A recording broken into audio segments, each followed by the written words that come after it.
Je dirais dans l'esprit des gens, l'orthophoniste, c'est quelqu'un qui s'occupe que des enfants, ce qui est totalement faux.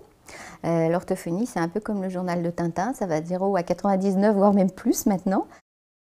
Alors, je pense que la complémentarité entre le neuropsychologue et l'orthophoniste est quelque chose qui se justifie tout à fait, qui est tout à fait nécessaire à la prise en charge des dyslexiques dans le temps. Ça c'est certain. Dans un deuxième temps, ou pour certains patients, c'est vraiment tout à fait nécessaire de pouvoir avoir accès à un neuropsychologue.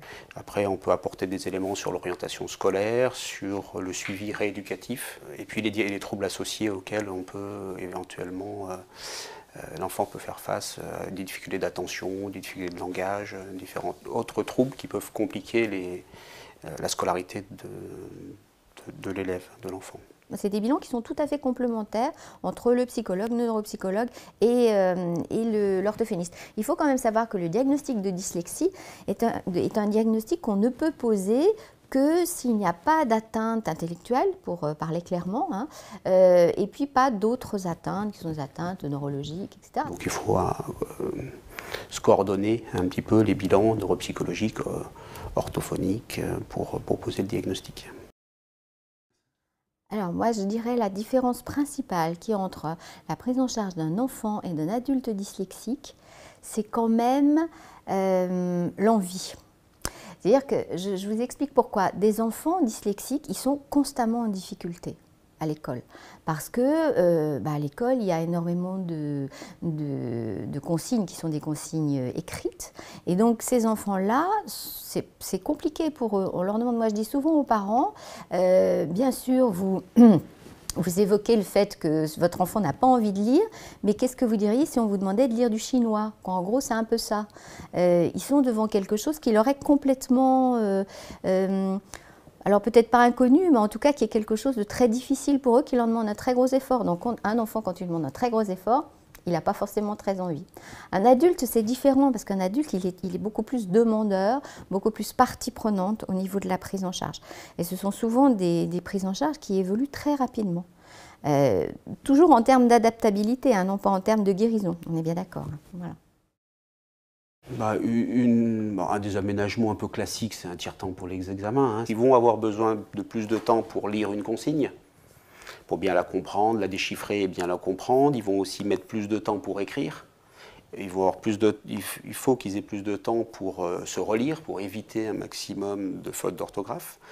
Donc le tiers-temps, ça peut être un des moyens. Je pense que c'est vraiment des adaptations en amont qu'il faut essayer de mettre en place. Bon, la première chose, c'est effectivement que les étudiants aient accès aux cours par Internet ou avec des polycopiés. Ça, c'est vraiment indispensable. Alors, moi, je pense que ce serait même bien qu'il l'ait avant les cours.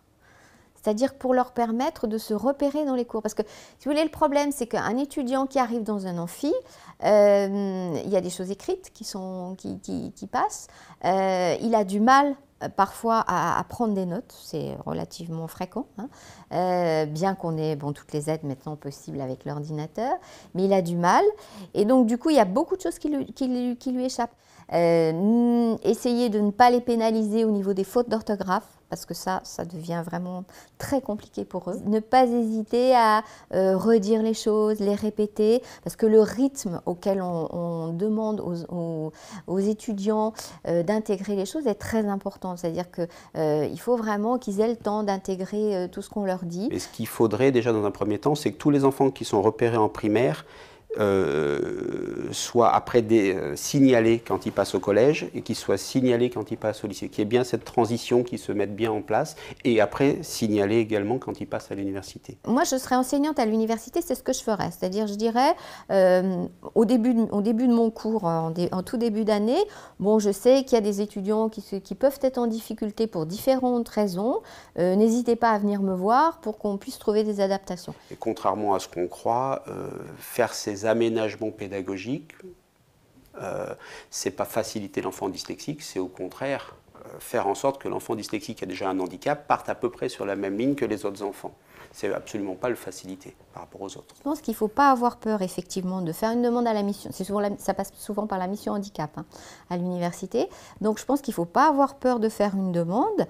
Et puis après, on voit ce que ça donne. C'est vraiment encore quelque chose qui n'est pas systématique, qui ne se fait pas systématiquement au niveau des étudiants. Qu'il ne faut pas hésiter à utiliser tout ce qui est à leur disposition pour que l'on tienne compte de leur dyslexie.